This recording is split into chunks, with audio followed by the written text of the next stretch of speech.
Hello and welcome to R&R's Ask the Expert. I'm Kayla McGowan, Editor-in-Chief, and today we're tackling contractor safety and PPE. My very special guest is Barry Rice. He is the EHS Director for Signal Restoration Services, and he has over 20 years of experience in EHS. I could go on, but I think I've had him on more than once, so please welcome Barry. Hi, Kayla. Thanks. Yeah, it's good to see you again. Good to participate in another one of these. Yeah, thank you. I think this one's been in the works for quite some time. I want to say kind of months. We've always kind of talked Yes. about contractor safety and PPE being such an important topic in everything that we do. And we have a piece that's coming out here shortly on just that. And we thought that we would do an Ask the Expert based around it. So you could actually listen just as much as you could read it. But I think that we're covering a little bit more in depth, if you will, on some of these pieces. So, when we talked about this piece, we were going back and forth on how do we do this tastefully and how do we make sure it's digestible and not like one of those really long articles and you're just like, oh, I can't do this. So we came up with a one pager and we came up with the other part of Ask the Expert so we can kind of make sure that we're hitting all of the aspects and areas that we need to. So first and foremost, we're talking about OSHA, but I wanted to kind of bring it back to a misunderstanding that some people may have. So what are some of the most misunderstood aspects of OSHA's general duty clause when it comes to contractor safety? Responsibility. Whose responsibility is the general response I give to that? And what I mean by that, what we're talking about is if there's multiple employers on the job site, multiple employees from different groups. Let's say in the restoration world, we've got our techs there. Maybe there's plumbers there. Maybe there's electricians there as well. OSHA has a policy that very specifically identifies that more or less every employer is responsible for his employee. And then that extends up to even the GC or the person contracting all this work. It's fairly well known in the safety world, arguably probably not real well known in the restoration world, but there's a risk there, and every restorer needs to be aware of it, whether they're contracting to get other work done or walking in when other contractors are performing work. Yeah, and I think to your point in the safety world, it's definitely well known, but when you come over to restoration, there's other variables, right? And so sometimes it's just not a highlight, if you will, and that's why we want to talk about this because it's important to understand maybe where there's a couple little gaps that we can do a little bit better as an industry as a whole. And you talked about, there could be HVAC, plumbing, electrician. Can you kind of break down OSHA's multi-employer policy and explain how it affects the liability on a shared job site? I know you kind of just dove into this, but maybe a little bit deeper. Yeah, so look at my notes because there's basically four groupings. There's a creating employer, the employer who created the hazard. So let's just say that a contractor is running a trench or putting in new electrical power. Let's say it's been a really bad fire and or a code upgrade, fill in the blank. So we have somebody with a small backhoe digging a trench. Okay. That's the creating employee, creating it. The exposing employer is the employer where the that has the employees that are exposed to it. So let's say it's the restoration techs. Let's say they have to walk around the side to get to, I don't know, a back entrance, a side entrance, fill in the blank, and there is a trench there. All right. So they are exposing, their employees are being exposed to the hazard. A controlling employer is the one who has more or less a general control over the job site. Maybe that is the restoration company that's hiring a few different trades. Maybe that is a GC overall who has brought this in. Where there's ambiguity, they're all going to be controlling. That's kind of the caveat fallback for OSHA. So that's where you got to be careful. And then last is the correcting employer. Who's responsible to correct that? And again, when there's a little bit of ambiguity, OSHA will say, you all are. In this scenario of this trench, theoretically, the guy running the backhoe, the company he works for, should be putting up some type of barrier warning, something like that, rediverting people around it, blocking it off, that type of thing. So that's the four basic categories. And again, the caveat is that when there's a gray area and when it's unsure, fortunately or unfortunately, OSHA will spread it across all employers on that job site. It's not a pleasant scenario to think of, but I can tell you that's what the reg is, and I can tell you how it's enforced. Well, I would definitely say there's when you're talking about the four responsible parties, again, everybody's responsible. And so there's no silos. I think this is where communication is key and the goal and the mission is shared by all four teams. So if somebody is liable for something, everybody is responsible as a whole. We're supposed to be there to make sure that we're doing things right. And if you notice something, say something. I would definitely say, obviously, there's an order of operation there, whether you go to your supervisor or lead or whoever it is. But at the end of the day, you all could take a fall for it. So how about we Correct. avoid that by just communicating? Because yes, there's four separate, responsible parties, but you all are working together. So there shouldn't be a siloed approach when you're handling a job site like that. Yeah. The OSHA enforcement and OSHA, some of their build up to this very specifically talks about the pointing of fingers. Not me, it's him. And they will say there's four contractors in there. They'll pull all four together and cite them all. So it avoids the pointing of fingers. What I was gonna say, it's hard when you're all there working on the same thing. How could you're supposed to be working with people you can work with or trust, right? Obviously, you entered some type of agreement based on trust. So, backing each other is really important as well. So that way you guys can avoid any types of violations, if you will, and just kind of get ahead of those problems. And that's what this is all about, is just kind of getting ahead of these types of problems that we're seeing. So speaking of problems or violations and working together, what are some real world examples where lack of clarity and safety responsibilities has actually led to enforcement actions or unfortunately accidents? So I think there's two scenarios that I see that are most common. One is the trenching example that I gave. And I'll even expand that to three, thinking on the lines of running, let's say, redoing power or plumbing. So whether it be open trenches or working inside a building or a home, and let's say the plumber or the electrician is applying an adhesive or something like that in a small area, the fumes and the vapors are bad. There could be a common exposure there. And then the one that I point out most often is fall protection. And that can take the form of, let's say, it's been a fire, there's a rebuild or even new construction, and there are open balconies, there's open stairways, there's no rails, there's no guards from falls or anything like that. You can walk in to that as a restorer. You can walk into that process, and let's say you got some areas that got wet and are have mold in them before it was even built, or as it's being rebuilt. And you could have employees exposed to that. And the bottom line from OSHA is you're responsible to protect them from falls to a lower level above 6 foot. Or, we were talking earlier, talking about a hoarding scenario or something like that. Blocked egress and ingress, blockage of being able to get out. Fire starts, the employees very clearly have to understand where to go and have clear access to that.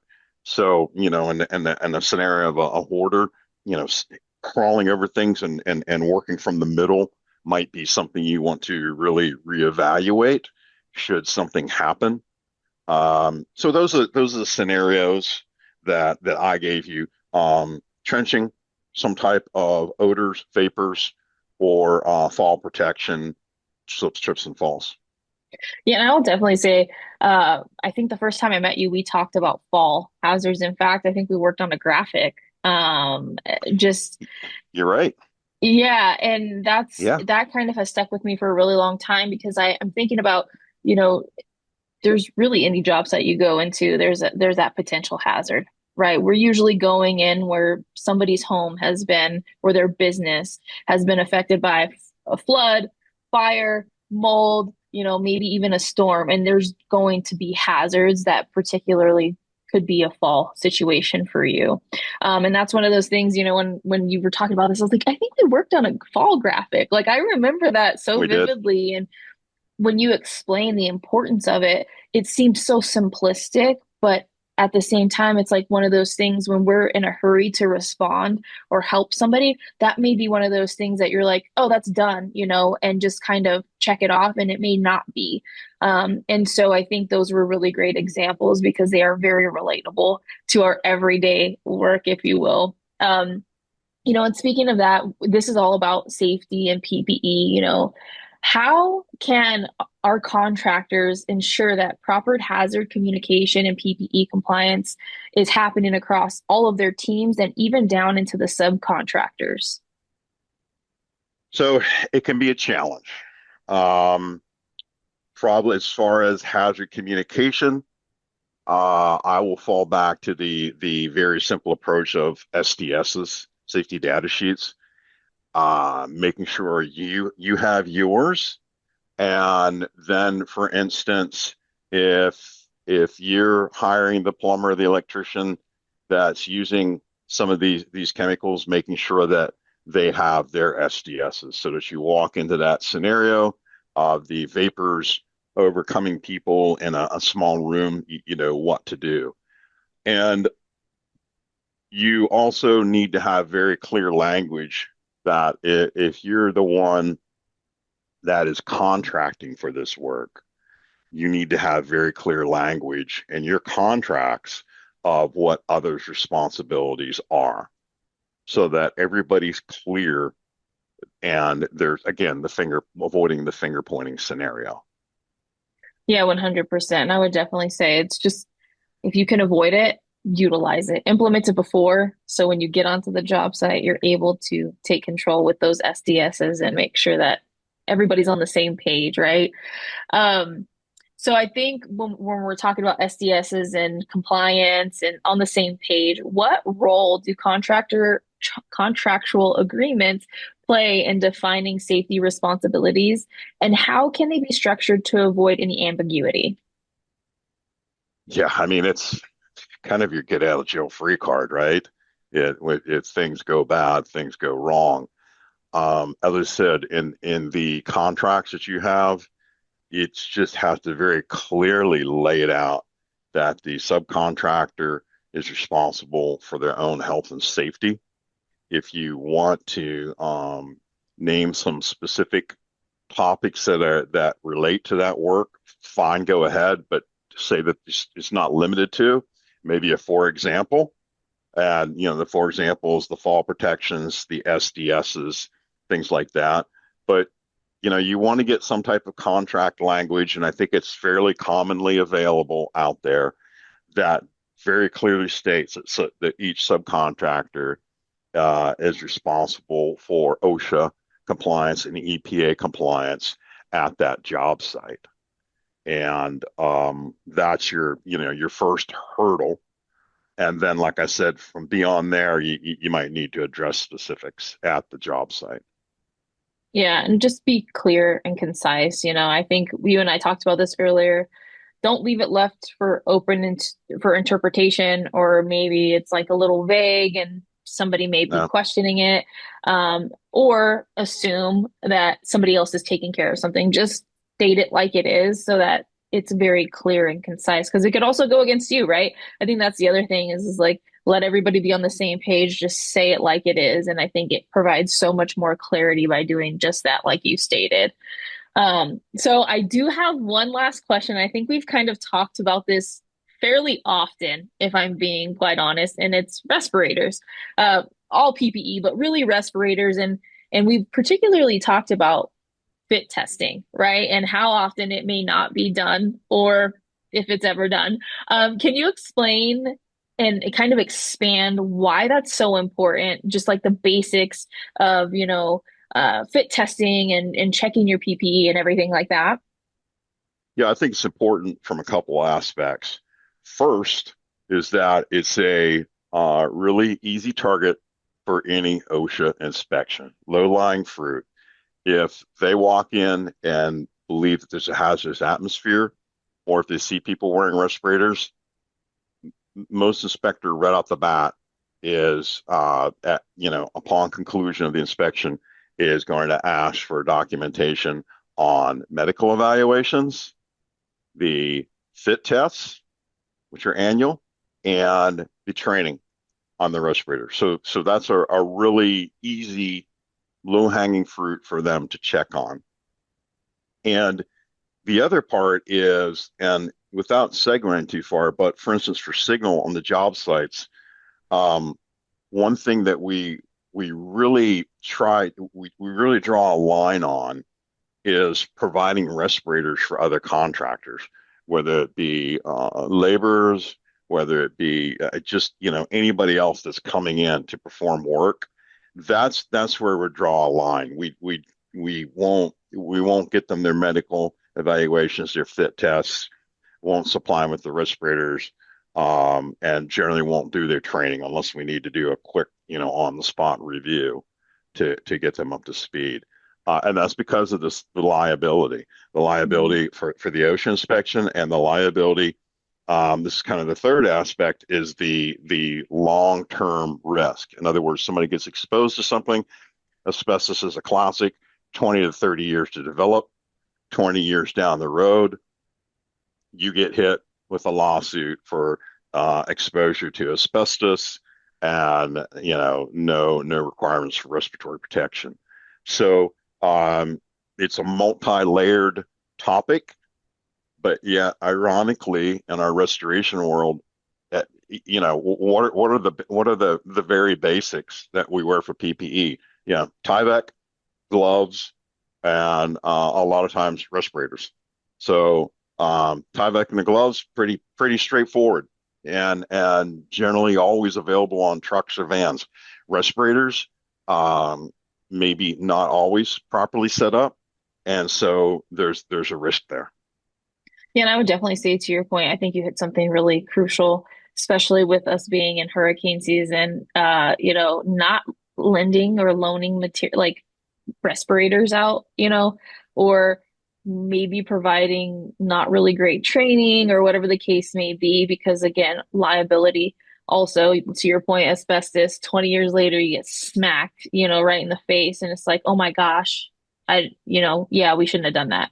Um, and I know we like when people come and help us, but also always think about that liability aspect because it can come and bite you. If it can, chances are it probably will eventually, right? I don't have any more questions. I think we tackled quite a bit. Do you have any closing words before we sign off? Well, I think you kind of hit on one right there. You mentioned hurricane season coming up, so public service announcement for the restorers. Maybe now here in the just we joked about earlier. It's the beginning of August. September's right around the corner. I live in Florida. Us Floridians, right, wrong, or indifferent, don't really pay attention to hurricanes till September or October. Now's the time. Check on the fit testing. All right, just do a sweep. Maybe August. Make August. This is the way we do it at Signal.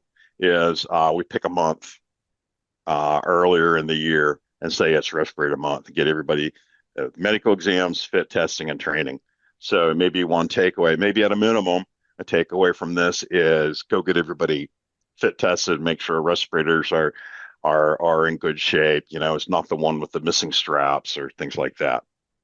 Yeah, that's a good piece of advice right there. Because I also think too, we've had quite a few natural disasters, and there's no time like the present, right? Especially for those who are in catastrophe response. Now is the time. I think we've kind of had a little bit more of a quiet, last week or so. I know we saw a lot of flooding in Texas. We've seen a lot of fires this year. We've seen some tornadoes and stuff, but like to Barry's point, there's no time like the present, especially with, hurricane season here. And it's really probably going to ramp up in September and October.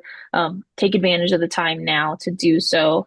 It's extremely important to take advantage of maybe some free time that you possibly do have, because there's no telling what the future holds, and it's better to be prepared than not and kind of drop the ball on a site and God forbid, be cited for a violation. I'm sure we'll have another episode on contractors, safety, and PPE. It's a burning topic, but I'd really like to thank Barry for joining me today. And as always, we will see you on the next episode of Ask the Expert. Take care.